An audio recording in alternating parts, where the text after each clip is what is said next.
तो उन्होंने कहा कि माँ की लीला बड़ी अपरंपार है। हमारे मन में जो ये क्षणिक भी एक संशय होता है ना कि माँ है कि नहीं है, वो तब एकदम काफूर की तरह मिट जाता है जब माँ साक्षात आपको अनुभव करा देती है। ये मैं बिल्कुल गंभीरता से प्रामाणिकता के साथ कहता हूँ कि माँ किसी को भी भूखा नहीं रखती है।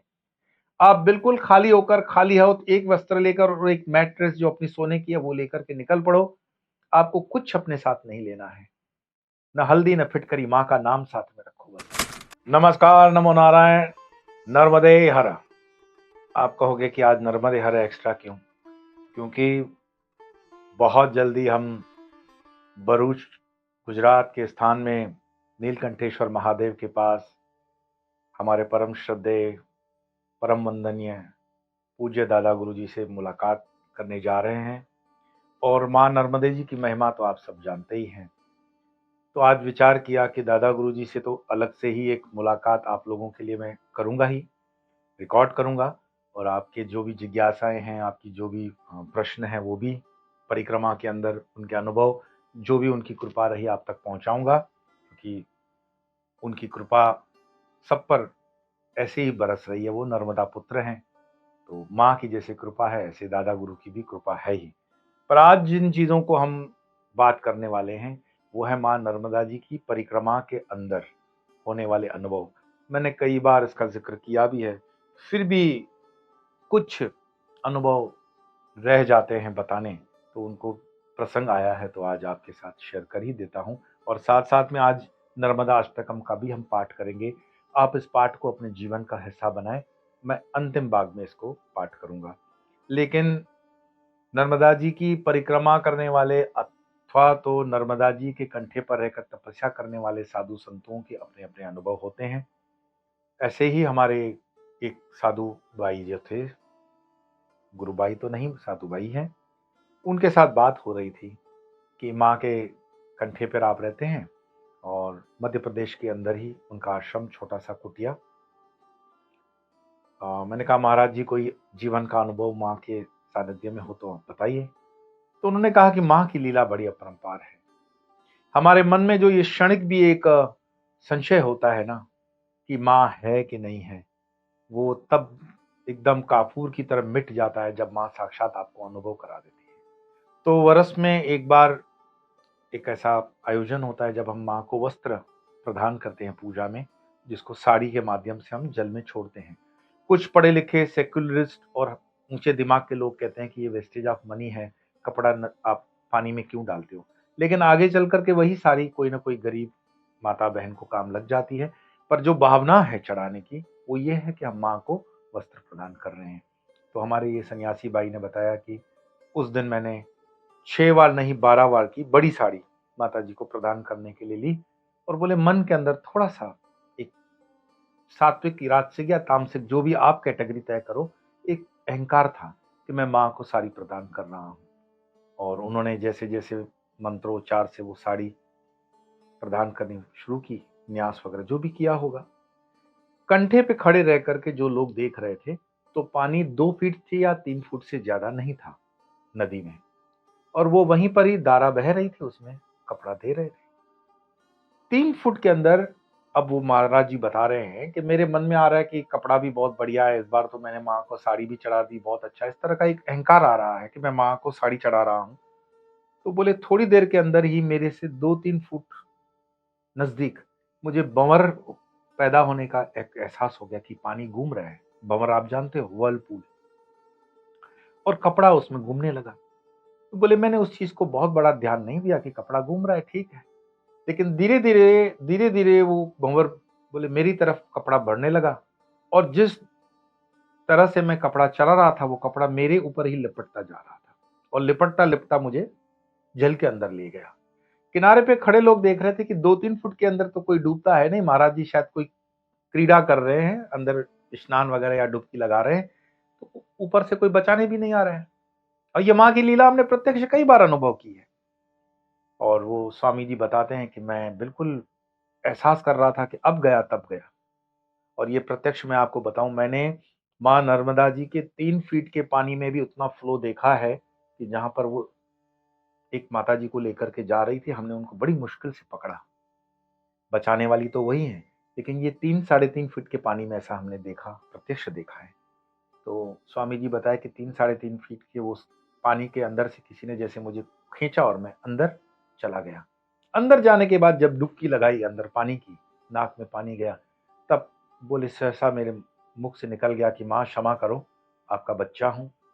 अहंकारवश मुझे ऐसा हुआ कि मैं साड़ी प्रदान कर रहा हूँ। आप ग्रहण कर रहे हो ये भाव होना चाहिए कि आपकी कृपा है, तो मुझे क्षमा करें। वो बोले जैसे ही मैंने पूरे जिसको कहते हैं ना समर्पण भाव से प्रार्थना की, उसी तरह से मैं पानी के ऊपर आ गया और जिस तरह कपड़ा लिपटा था वो एंटी क्लॉकवाइज अब कपड़ा खुलने लगा और मुझे छोड़ दिया और मैं वापस 2 ढाई फीट में अंदर आ गया। तो ऊपर जो खड़े थे वो कहने लगे, अरे महाराज जी क्या साड़ी चढ़ाते हुए आपने डुबकी भी लगा दी। लेकिन उनको ये पता नहीं चला कि माँ ने उनका अहंकार दूर करने के लिए उनकी डुबकी कैसी लगा दी। तो ये नर्मदा जी के ऐसे ऐसे अनुभव हैं। और जो नर्मदा जी की परिक्रमा करते हैं, मैं आप लोगों को हमेशा कहता हूं कि अपने इस देश की संस्कृति और सनातन धर्म को अगर आपको जानना होगा, एक बार जीवन में नर्मदा परिक्रमा जरूर करें। और बन सके तो आप पैदल करें, न कर सकें तो साइकिल पर करें, न कर सकें तो मोटरसाइकिल पर करें। मोटर गाड़ी का जो उपयोग है वो अंतिम ही ऑप्शन में करें।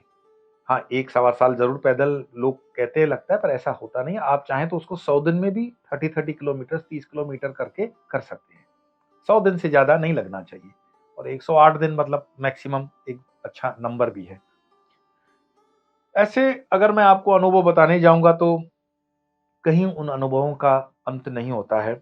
एक मैं आपको बताऊँ, हमारे संतराम मंदिर के नज़दीक योग आश्रम के महाराज आए हुए थे आश्रम पर और मेरा हमेशा से एक रहा है, जिज्ञासा मैं करता हूँ कि महाराज जी अनुभव बताइए। तो उन्होंने बताया कि मैं नर्मदा जी की परिक्रमा कर रहा था पैदल और उसमें रास्ता भटक गया। जब रास्ता भटक गया तो बोले जब भोजन का समय हुआ तो बहुत जोरों की भूख लगी और ऐसा लगा कि अब आगे चला नहीं जाएगा क्योंकि बहुत भूख और धूप का समय था। तब बोले अनायास ही जैसे मुझे एक स्ट्रक्चर दिखाई देता है, घर दिखाई देता है, मकान जैसा दिखाई देता है और पक्का मकान आरसीसी का। और उस मकान पर डिश टीवी लगी हुई है। ये बात मैं आपको 25 साल पहले की बता रहा हूँ। उस जमाने में डिश टीवी होना मतलब बहुत बड़ी लग्जरी थी। वो जंगल के अंदर है। उनको विश्वास नहीं होता कि मैं कहाँ आ गया हूँ। और वो उस मकान पर दरवाजा खटखटाने जाते हैं, कहते हैं कि माँ नर्मदा जी की कांठे पे जितने भी गांव हैं वहां आपको अन्न की भिक्षा मिलती है। माँ किसी को भूखा नहीं रखती। ये मैं बिल्कुल गंभीरता से प्रामाणिकता के साथ कहता हूँ कि माँ किसी को भी भूखा नहीं रखती है। आप बिल्कुल खाली होकर, खाली हाथ एक वस्त्र लेकर और एक मैट्रेस जो अपनी सोने की है वो लेकर के निकल पड़ो। आपको कुछ अपने साथ नहीं लेना है, न हल्दी न फिटकरी, माँ का नाम साथ में रखो बस। नर्मदे हर। पूरी परिक्रमा चलती रहती है। तो वो पहुंचे उस मकान पर, दस्तक दी। दस्तक देते ही दरवाजा तुरंत खुला और एक महिला साधु वहां से निकली और बोली आइए भोजन कर लीजिए। तो उन्होंने कहा लेकिन आप, बोले पहले आप भोजन कर लीजिए। उन्होंने भोजन कर लिया और उन्होंने बताया कि भोजन में बहुत कुछ ऐसी वैरायटीज थी और ऐसा लग रहा था जैसे मेरी प्रिय पकवान है और मेरे लिए बनवाए गए हैं। उन्होंने भरपेट भोजन किया और फिर जिज्ञासा की कि ये क्या जगह है। तो उन्होंने कहा ये तो महाराज जी का आश्रम है। महाराज जी कहाँ है? तो बोले वो ऊपर बैठे हुए हैं। तो ऊपर सीढ़ी से वो गए, महाराज जी को दर्शन किया। महाराज जी को दर्शन किया तो वो तो सूट कोट में बैठे हुए थे, 3 पीस सूट कोट। अब आप लोगों ने जो पाल रखा है कि इंप्रेशन की महाराज तो हमेशा दाढ़ी मूछ और गेरुआ वस्त्रों में होते हैं, ऐसा कोई वस्त्र था नहीं। उन्होंने भी देखा कि महाराज जी के वस्त्र तो बिल्कुल अंग्रेजी टाइप है। तो प्रणाम किया कि संत को एक खुशबू तो आ जाती है, सामने संत है और इस विस्तार में रहने वाला कोई दूसरा तो हो भी नहीं सकता था। उन्होंने जिज्ञासा की कि महाराज जी आप क्षमा करें, लेकिन आपके जो वस्त्र आपने धारण कर रखे हैं वो तो, बोले मैं बताता हूँ, मैं नागा साधु हूँ। अब नागा साधु तो वस्त्र का बिल्कुल त्याग है। तो उन्होंने कहा नागा साधु और ये वस्त्र? बोले हाँ। कहानी ऐसी है कि जब मैं साधु बन रहा था उसके पहले मेरी शादी तय हो गई थी और पिताजी ने बड़े प्यार से मेरे कपड़े बनवाए थे और 3 पीस सूट कोट पहन करके मुझे शादी करवाने के लिए उन्होंने तैयारी रखी थी। फिर नागा साधुओं का गांव में आगमन होता है और मैं उन साधुओं के साथ प्रारब्धवश साधु बनने के लिए निकल पड़ता हूँ। और पिताजी को इतना बड़ा सदमा लगा कि उन्होंने अपना जैसे भी थोड़ा बहुत मानसिक संतुलन ही खो दिया।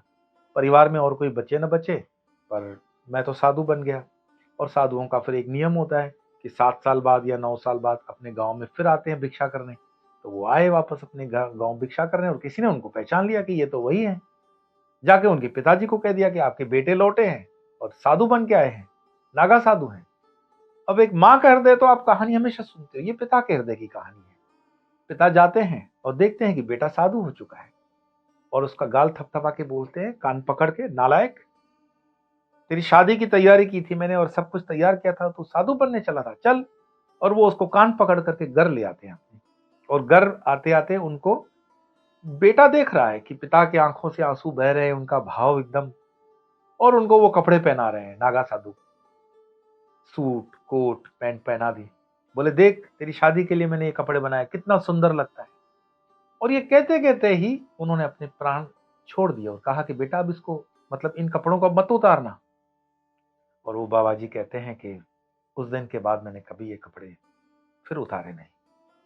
हो सकता है ये एबनॉर्मल स्टोरी है, हो सकता है ये तर्क संगत आपको न लगे, पर जीवन में कई बार ऐसे हमारे पहलू आ जाते हैं जहां पर ऐसी चीजें बनती हैं। तो ये उन्होंने महाराज जी का नाम भी बताया था, वो कुटिया भी बताई थी।